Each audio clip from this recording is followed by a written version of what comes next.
Farlost. Created by John Miro. 36. Is it on? Can they see me? Turning her attention away from the vibrations shaking through HHL6 and through her spine, Lou turned towards the duty cabin, where the largest display in CNC was mounted. It was Captain Travis's voice she heard, but the screen showed only a jumble of pixels of various colors. "No!" Beecham screamed at the screen. "We can't see you for shit's sake!" The physicist tugged at his hair. "I don't have a fucking clue how to tweak this feed." Lou felt her lips curl up. She was simultaneously sorry for the doctor and appreciating his failure. The man could stand to eat a little more humble pie. The rumble of Six's engines were ever present, but it didn't concern her. It calmed her. The drive was boosting as smooth as it ever had, despite the hell the ship had been through. She needed that confidence to counter her excitement to make contact with the people on the Betty McKenna, or just the Betty, as she'd heard it described on the comms. And she was twitching to get some answers, just like Beecham was. The ship, a ship the size of Manhattan, was rising from below, and something else was closing in from above. And she knew next to nothing about the crew of the Betty, who she was depending on to save their collective asses. She needed more information to make smart decisions. The safety of everything and everyone on Six depended on her getting things right. "I can make goddamn force fields," Beecham went on, "and goose us faster than light, sure, but I can't decode alien compression streams until someone teaches me the language." He pounded the screen of his monitor in frustration. "Relax, Doc," she said. "Give him a hand, Okoro." "Yes, Commander." She turned in time to see Beecham nod and to watch his assistant, Stan Rennick, push off toward her nav officer's station. "I'll assist," he called out, bright and chipper. He was grinning hugely. "Watch out, Rose," Lou thought to herself.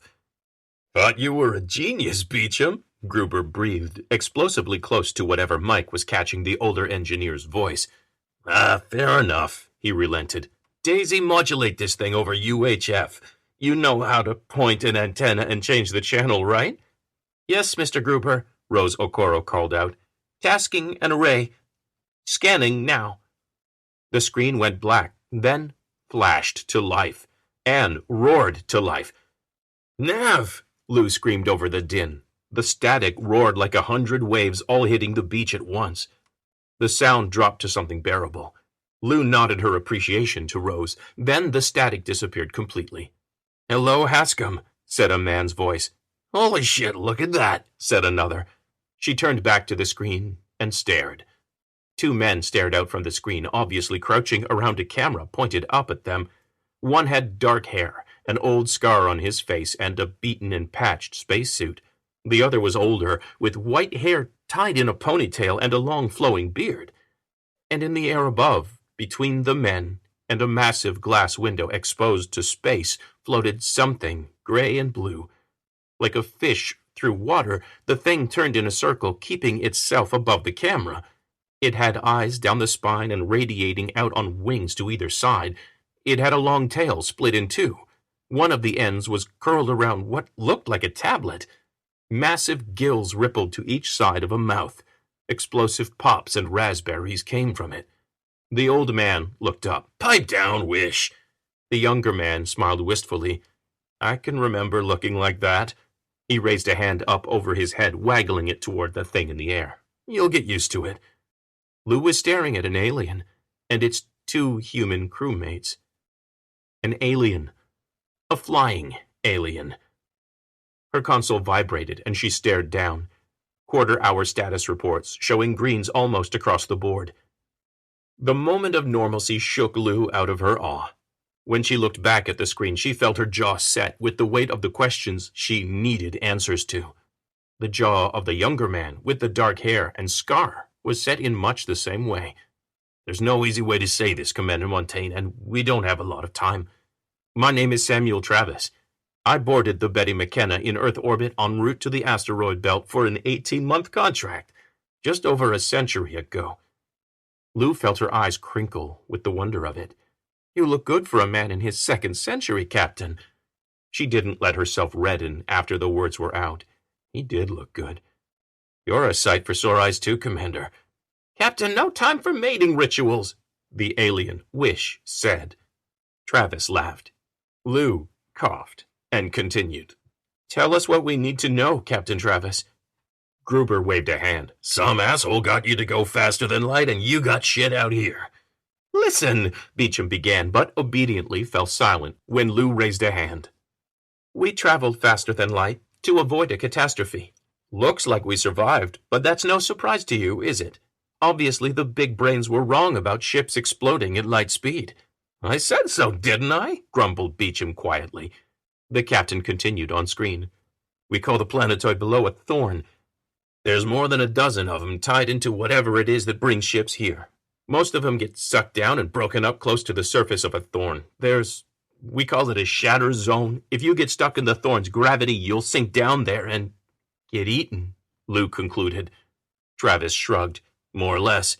If a thorn's alive or a device or the universe's autoimmune response to organisms trying to break the speed of light, it's all still bar talk. The effect's the same.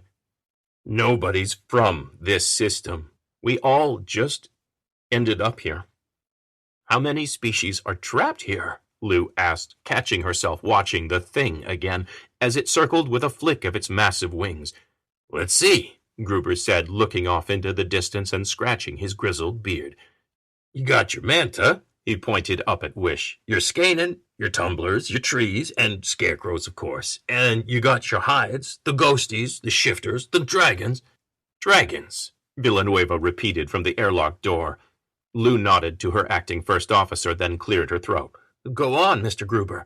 The engineer huffed and looked back at the screen. Let's just say humans are minorities. Hi, new guy, he said with a wave at Villanueva crossing to his station. Villanueva waved back, then caught sight of Wish. He fumbled his grab for his chair and spiraled sideways. Travis scowled. There's lots of us humans, though. We cause more than our share of trouble. A white rectangle on Lou's screen flashed, an update from Rodriguez saying that she was beginning docking maneuvers with the tram. Her eyes narrowed. Speaking of trouble, Commander, my nav officer has pegged that white ship down there as an active bogey, not a wreck. Are we in immediate danger from it? The captain and engineer stared at each other. Got no idea, the engineer admitted. It ain't ever moved, not in thousands of years. It's one of the oldest recorded hulks trapped in the thorns, Captain Travis added. Nobody knows how it survived beneath the shatter zone either. Lou saw a gleam in his eye. Maybe now we'll find out. Lou thumped a fist on her chair arm and snaked her fingers around automatically to stop her from floating in the opposite direction. Okay, there's aliens. There's big spiky thorns that trap and eat ships after zapping them here. What are you doing here? Scavenging? The engineer laughed. Yep. The captain grimaced. I think of it more as beachcombing. Why are you afraid of getting caught here? Lou asked. Lady, did you miss the part about us breaking free before we can anymore? Are you criminals? She asked. Travis and Gruber both froze on screen. Their silence didn't comfort Lou. Gentlemen, if there are lots of humans and others, why send just one ship to scavenge, she took a breath, to beachcomb what the gravity wave washes loose? It ain't like ships show up every other day, Gruber growled. Can go decades without a new arrival, and most times they go down, they don't come up. What does is mostly garbage picked clean of valuable resources by now. So, she thought, they're eking out an existence, fringers grabbing what they can. Lou saw another white rectangle appear on her screen before she completed that thought. A message from Beecham. It read, Careful, we still need their help. She looked at the physicist and nodded once, then back to the screen. I've got a lot of questions, but we've still got a lot of work to do. How about we let your people and my people finish this high-wire act so we can dock with and get out of here, and you and I continue this discussion in private? Captain Travis nodded. Agreed, Commander. Lou nodded back. Keep this line open, she called to Travis, then tapped the screen off from her display. First officer with me, she called as she floated free of her station and kicked off toward the duty cabin. She opened the door and waited for Villanueva. Inside, Vice President Burkov sat at the nearest workstation, a buckle over his lap. His eyes were wide, and he was shivering. "Are they going to kill us?" he half sobbed. The display at the desk was on, freeze-framed on the alien wish. "We're both busy staying alive right now, Mr. Vice President. Can I trust you to return to your station and stay on the calm side?" Burkov nodded meekly, undid the strap, and floated past her. He watched the man go directly to his station and wordlessly begin to strap himself in. "What's bothering you?" Villanueva murmured at her side. Lou waved him into the duty officer cabin. She turned to Rosicoro's station. Stan still floated there, doing work on a spare screen beside her. "Notify me of any change to ship status or if the docking procedure gets mucked up any further." Rose nodded. Stan looked up, his face alive and inquisitive. "The Betty's computer, person, is live feeding us data sets. We can't sync computers for a timed burn, but we're keeping on track. The gravity's really fluctuating, so it's not going to be pretty, but we'll get there." Unless something else happens, Lou thought sourly, but kept it to herself. Outwardly, she smiled. "Very good, Mr. Rennick. Navocoro, you have the con." Rosicoro looked up, her eyes suddenly very wide. "Sir, ma'am? Yes, ma'am." "You'll do fine." Lou kept the confident smile on her face until the door slid shut behind her. She let the smile turn upside down and floated over to the workstation beside Arnel Villanueva. "What's bothering me," she said, picking up from his last remark, "beyond everything else we're facing, is that we don't know what's waiting for us up there." Arnel raised his eyebrows quizzically. Lou slid her fingers across the screen, painting a symbol. The gesture blanked the screen, then populated it with a mirror of her locked command screens behind the door in CNC. She swiped over the data window Dina Rodriguez had sent. Villanueva leaned in closer, then jerked his head back up toward her. "Another ship inbound? Why haven't they mentioned?" Lou nodded. "Right. Why haven't they?" She wiped her palms over her eye sockets, then held back onto the swing arm for the closest screen. "Christ, Arnel, we're juggling too many grenades here."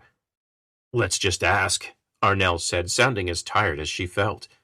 She swiped through windows until the live transmission from the Betty McKenna reappeared, then floated closer to Arnel to let the camera mounted above the screen catch them both. Travis was sitting there, rubbing his eyes with thumb and forefinger. He looked exhausted, too. In that moment, seeing the weight of his crew's lives play on Travis's face, Lou recognized a kindred spirit. "We'll both get our crews out of this, Captain," she murmured. He looked up, surprised. A weary smile spread. "We just might, you know." "Captain, who's headed toward us that you're so afraid of?" The smile disappeared. "Your pilot. She found a ship inbound?" Lou nodded and let her weariness out with a gusting sigh. "I don't know what to ask, Travis," she admitted softly. "How about you tell me?" Gruber reappeared, two small tools held in his mouth. He lifted Captain Travis's right hand into view, blithely pushing his fingers inside the wrist and adjusting something inside. "The guard," he mouthed around the tools. Captain Travis nodded. "The guard. Ascom Heliocentric Lab 6 has matched the Betty's velocity," came the disembodied voice of Daisy. "The human Beecham is surprisingly capable." Everyone ignored the voice, but Lou relaxed a little more, knowing they had a solid chance to survive long enough to face whatever was waiting for them above the Thorn's gravity well. The honesty and exhaustion mirrored on the Betty's captain and engineer was comforting, too. "The guard aren't friends of yours, Captain?" she asked. "Not friends of anyone, Commander," Travis replied, his face growing haunted.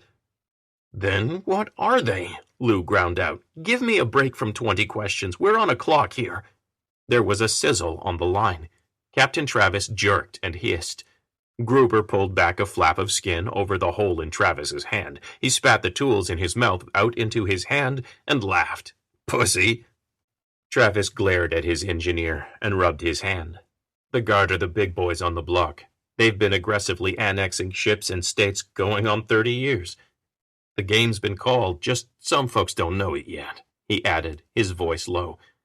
"Near everybody gave them the keys to the kingdom after they wiped out the dragons," Gruber said from somewhere off-screen.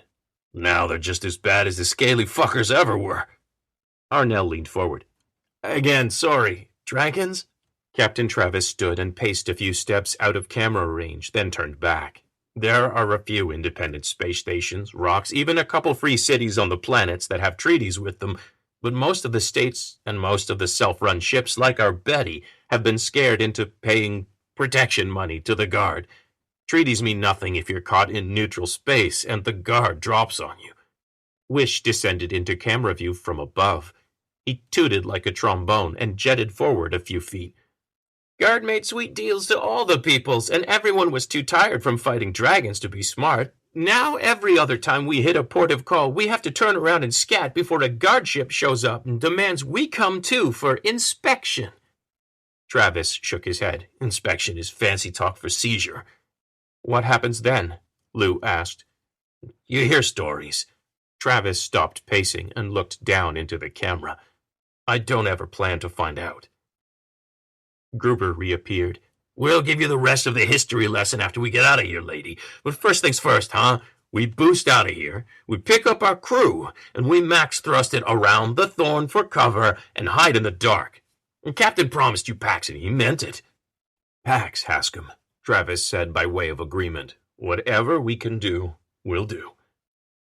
Muffled shouts came through the cracked-open duty cabin door. I'm on it, Arnell said, and slipped past Lou. Floating in place, Lou put her hands together and cracked her knuckles. She stared at the man on the screen. He stared back, tired but calm and resolute. Finally, she asked, We get our people back? We orbit around the thorn, deviate and hide? Then we can have a history class, he nodded. It'll take some time to tell, but we'll be a while patching up. We'll have a proper shindig and a chinwag while we lick our wounds. Shindig? Chinwag? Lou laughed. It's a date, Captain. He cocked an eyebrow. Commander, Arnell called from the open door. You're needed. She flicked a salute at the cabin. Keep this line open. He sketched a lazy salute back. Will do. She closed down her access to the terminal and followed Arnell back into CNC. Floating next to her station was Ron Taggart. His eyes were wide, and he was trembling. And smiling, Lou noted, when he turned and fixed her with a rapturous gaze. It's coming. Help is on the way. Farlost. Music by Kevin MacLeod of Incompetech.com. Learn more at servingworlds.com.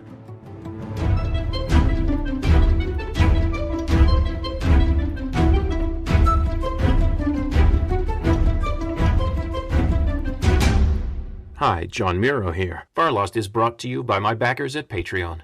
Patronage starts at $1 a month, or about 25 cents a cliffhanger. Patreon.com. Thanks for listening, and thanks for your support.